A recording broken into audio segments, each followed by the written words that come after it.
From the Ear to There Travel Studio, this is the Ear to There Disney Podcast. The Ear to There Podcast, it's time to start the show. Be sure to hold on tight, here we go. Exploring all the different Disney destinations. Ear to There, it's time to start the fun. Hello, everybody, and welcome to the Ear to There Disney Podcast, Walt Disney World Word of the Week. I am your host, Phil Gramlich. I am also the owner and the founder of Ear to There Travel, which is a Disney specialized travel agency. And before we get into the Word of the Week, I wanted to let you know that this week's Walt Disney World Word of the Week is brought to you by the Magic Candle Company. The Magic Candle Company brings the smells of the resorts and the parks right to your home. Visit eartotheretravel.com/candle to purchase any of the candles or the car air fresheners. And don't forget to use the offer code PHIL15, that's PHIL15, for 15% off of your entire order. Listen, a couple of my favorites, Walt's office, it's just a phenomenal smell. I light it in my little studio, and I like to imagine myself sitting there smoking a pipe with Walt, even though he'd probably make fun of me for the way I smoke the pipe because I don't know how to do that, but it's a great smell. I love it. Also, the Polynesian Paradise candle smells exactly like the lobby at the Polynesian. I had that one lit pretty much the entire time I was recording the Back to the Speedway series, the 3-part series that I did a couple of weeks ago. That's just an awesome, awesome scent. So again, go to eartotheretravel.com/candle to get your candle today. And don't forget, I want to hear from you. Do you want to win a candle from the Magic Candle Company for free? Just send me a message. Go to eartotheretravel.com/message and let me know what you think about this episode or the last episode or any episode. Anyone who messages me in the month of September will be eligible for this month's free giveaway of one Magic Candle Company candle. All right, now that the business is out of the way, let's get down to it. This week's Walt Disney World Word of the Week is brought to you by the letter H. H for Halloween tree. Yes, I do realize that is 2 words, Halloween and tree. But listen, man, just roll with me on this one. And it is a little early. It's only September, but Disney started their Halloween celebrations in August. So I guess I'm not too early with this Halloween episode. And listen, it starts with H. So here we go. This is actually a really super interesting one. So let's talk all about the Halloween tree in Disneyland. So to fully get and appreciate the significance, I guess you would say, of the Halloween tree, you have to go back a bit. And there's a story I first read in Jim Denny's book, Walt's Disneyland. It's there if you know where to find it. So sci-fi writer Ray Bradbury was walking through Beverly Hills at Christmas time when he saw a guy coming out of his store with so many Christmas presents and so many packages that he couldn't even hold them all. So when Ray Bradbury looked a little bit closer, he realized, oh my gosh, that's Walt Disney. So he walked up to Walt Disney and said, Mr. Disney, I'm Ray Bradbury, and I love your movies. And Walt said, oh, Ray Bradbury, I love your books. So then Ray asked Walt if he could take him to lunch sometime, and Walt said, sure, how about tomorrow? So that's something that's really cool about Walt Disney, right? This was when Disneyland was open. This is when Walt was one of the most recognizable people on the entire planet. And here he is telling an author, and a famous author, but still nowhere near as famous as Walt, yeah, let's just have lunch tomorrow. So the next day, Ray Bradbury goes to the Burbank Studios. He's led up to Walt's office, and then he and Walt eat soup and sandwiches on an old card table inside Walt's office. They talked all about Disney and the history of the movies and Ray's work, and Ray told Walt just how much he loved Disneyland. Ray Bradbury was a huge Disney fan. He had seen Fantasia, and Snow White and Pinocchio dozens of times in the theaters. He was a big Mickey Mouse fan from the time he was a kid. I mean, he was the ultimate Disney nut. So one of the stories that Walt was really impressed by was Ray Bradbury's short story, A Sound of Thunder. Now, you may have heard this recently or read this recently on my social media page. My accounts on social media is what I meant to say. Or you may have heard it on one of my podcasts. The story A Sound of Thunder is one of the things that inspired me to do the Back to the Speedway series on the podcast. So basically, the plot of A Sound of Thunder goes like this. It's 2055. Time travel is a daily occurrence and happens kind of all over the place. There's a company that offers really, really rich people to go back in time and hunt big game like dinosaurs. And this is going to be a short summary because I don't want to give the whole thing away. But spoiler alert, I will tell you the ending. So this is done very carefully where these wealthy guys can go back in time. They have to stay on this levitating path so that they won't touch the ground or, disrupt anything in the past. And they can only shoot and hunt a dinosaur that has been carefully scouted and tagged by someone who got there before. So basically, the dinosaur that they're hunting is going to die in the next few minutes anyway.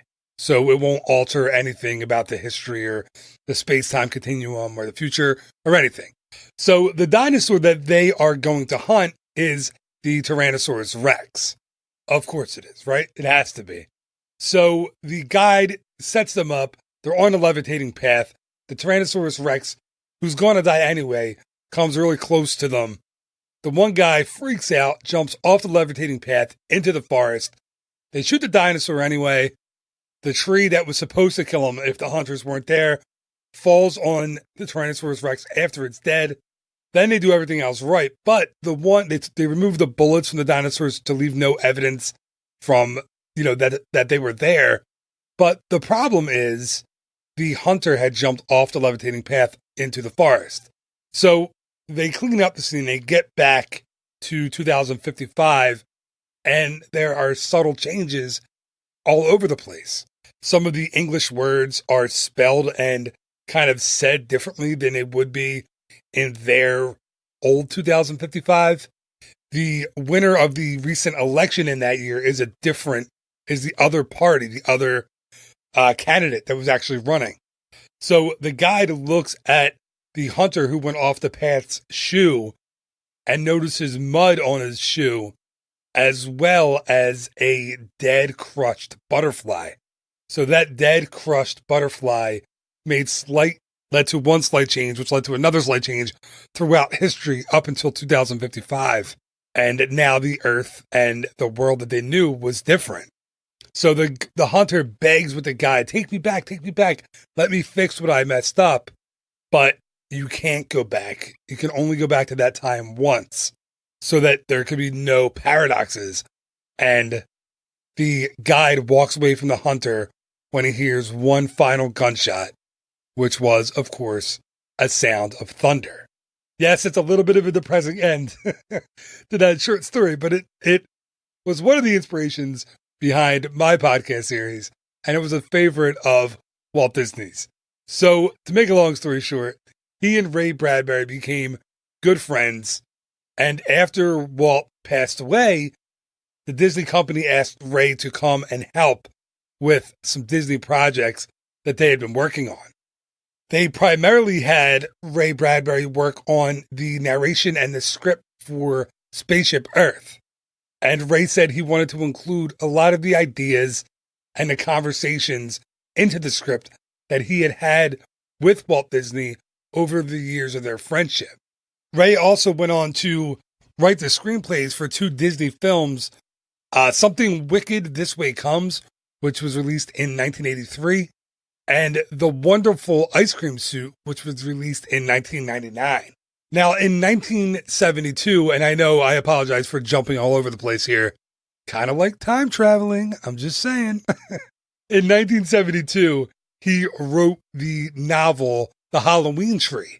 Now, actually, this was supposed to be a screenplay in 1967 for an unproduced collaboration with animator Chuck Jones, who, if you don't know that name, he was a big Looney Tunes animator. Anyway, it wasn't produced in 1967, so Ray Bradbury went on to write the novel, which was published in 1972.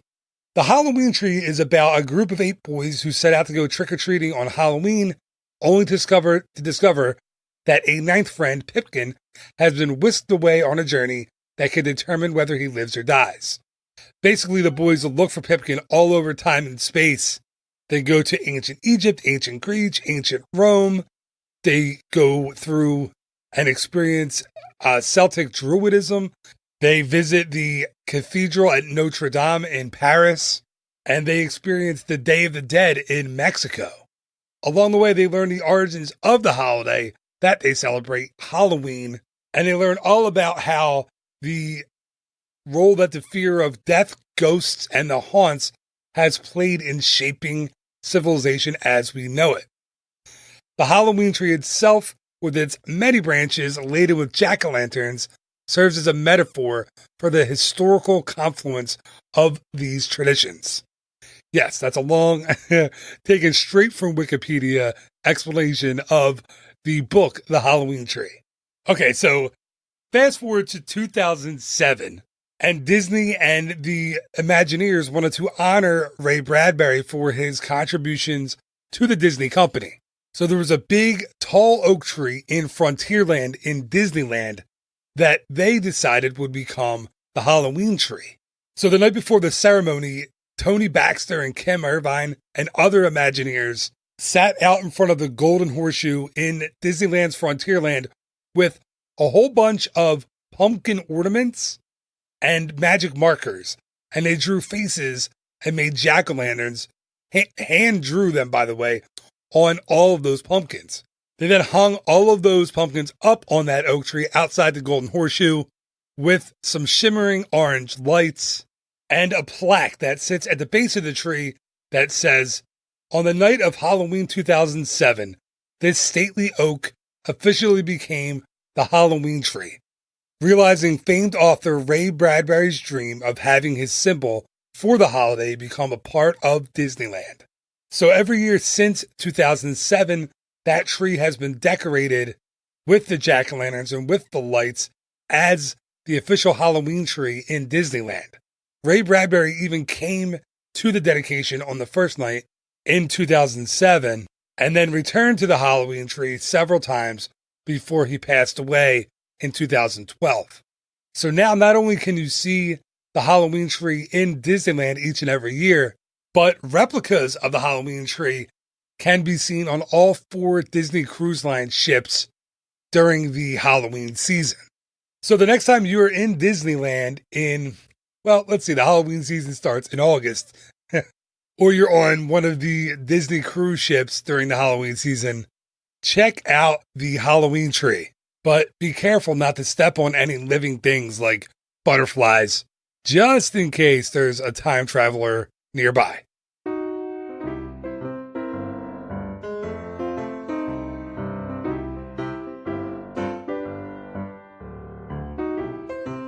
And that is going to do it for this week's episode of the Ear to There Disney podcast, Walt Disney World Word of the Week. Yes, I know this one was much more about Disneyland, but Ray Bradbury was influential in the creation of Spaceship Earth, so I'm going to say this counts. Thank you so much for listening. As always, I really appreciate it. I hope I didn't mix you up too much with this one, jumping all across dates. I wanted to kind of tell the story in a linear way, but it doesn't really lend itself to a linear. I think you know what I mean. So thank you again so much for listening. I hope you enjoyed it. And if you did, just let me know about it. Go to eartotheretravel.com/message. Send me a message. Let me know what you thought about this week's episode or any other episode that you may have heard. Let me know if you have an idea for an upcoming podcast, or if you just want to send me a message and say hello. That's totally fine too. I always appreciate any feedback that I get. And remember, anyone who sends me a message in the month of September will be eligible for that candle from the Magic Candle Company. Again, that's eartotheretravel.com/message. And I can't wait to hear from you. All right, just remember, there will be a new episode of the Ear to There podcast each and every Monday, as well as a new episode of the Ear to There podcast Word of the Week for It's a Food World. Yes, there are plans for more It's a Food World shows. I know it's been a while. Those will be each and every Wednesday or Thursday. So until next time, thank you again so much for listening. You are awesome. I really appreciate it. I really appreciate you. Have yourself just an awesome week. Bye-bye.